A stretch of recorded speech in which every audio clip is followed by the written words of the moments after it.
Ձեր տունը միշտ թափթփված տեսք ունի և դուք ամբողջ օրը հավաքում եք, դուք մեղավոր չեք դրանում, պարզապես շատ մարդիկ չգիտեն, որ կա 4 տիպի դասավորման տեսակ, որոնց մասին այսօր ես ձեզ մանրակրկիտ կպատմեմ։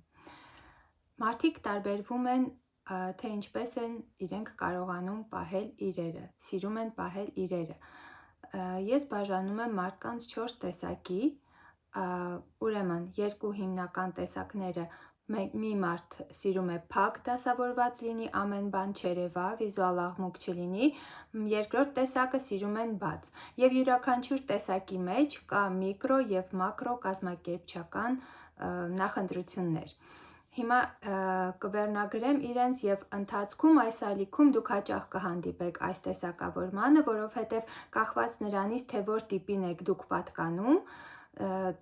հենց դրանից ելնելով էլ պետք է սկսեք դասավորել ձեր տունը կոնտեյներավորման փուլում։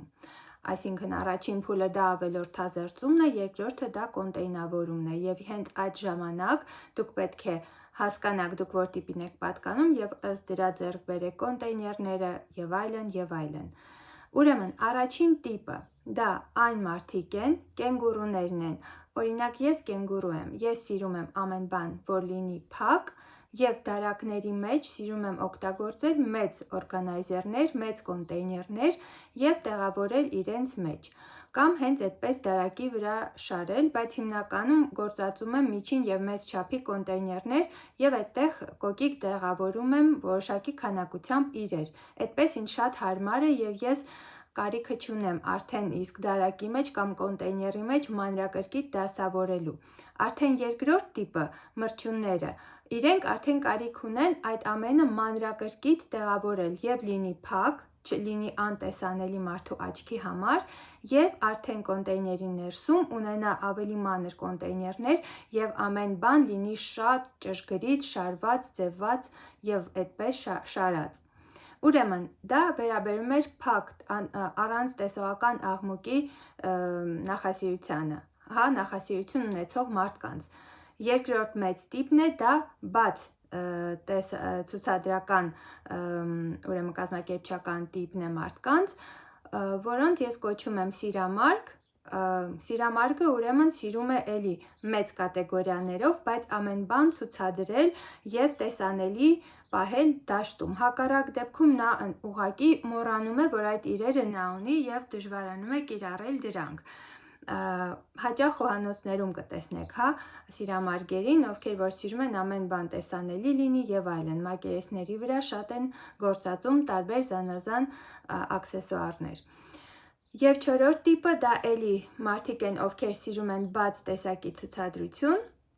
և շատ մանրանում են ամեն դետալի մեջ, օրինակ որևէ մանր բաներ եթե ունեն, ամեն իրը պետք է դրվի մանր կոնտեյների մեջ և կոնտեյներների հիմնական տարբերությունները ինչն են այս երկու մեծ տիպերի միջև, որ օրինակ առաջին տիպի մարդիկ, ովքեր որ սիրում են լինեն փակ ամեն բան դասավորած, իրենք ձեռք են բերում ոչ թափանցիկ կոնտեյներներ, եթե իրենց դու խորհուրդ տաս թափանցիկ կոնտեյներ, նա ձեռք կբերի և քանի որ չգիտի, որ այդ տիպին է պատկանում, նա արդյունքում կոմֆորտ չի զգա իրեն և որոշակի դիսկոմֆորտ կապրի, որովհետև նա չի ցանկանում, որ իրականում թափանցիկ լինի կոնտեյները, այսինքն դա շատ կարևոր է իմանալ մարդու մասին, հետո նոր ձեռք բերել որևէ կոնտեյներներ։ Այդպես, և չորրորդ տիպը կոլիբրին, որ ասեցի, իրականում կա իմ կյանքում այնպիսի ոլորտ, որտեղ որ ես կոլիբրի եմ, չնայած հիմնականում իմ տանը ես կենգուրուի նման ամեն բան պահեստավորել եմ մեծ ու միջին չափի անթափանց կոնտեյներների մեջ։ Իսկ կոլիբրի եմ ես իմ աշխատասենյակում, ես կաշեգործ եմ, Ծիրանը բրենդի հիմնադիրն եմ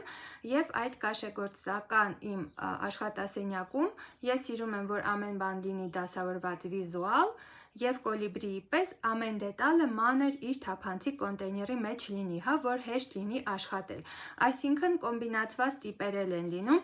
և դուք պետք է հասկանաք դուք որ տիպին եք պատկանում։ Այդպես, շարունակեք հետևել իմ ալիքին, հետագայում էլ ավելի մանրամասն կներկայացնեմ, թե որ տիպին եք պատկանում դուք,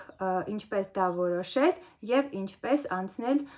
ձեր տան կոնտեյնավորման Այս մեթոդը փոխարել եմ ամերիկյան հանրահայտ մեթոդից, փոփոխել եմ անունները, քանի որ հայ հասարակությունում շատ դժվար կլիներ նախնական անվանումներով մարդկանց բացատրել նշանակությունները, իսկ այսպես այս կենդանիների և թռչունների անունները շատ ավելի նպատակահարմար եմ գտնում և հուսամ օգտակար կլինի ձեզ ձեր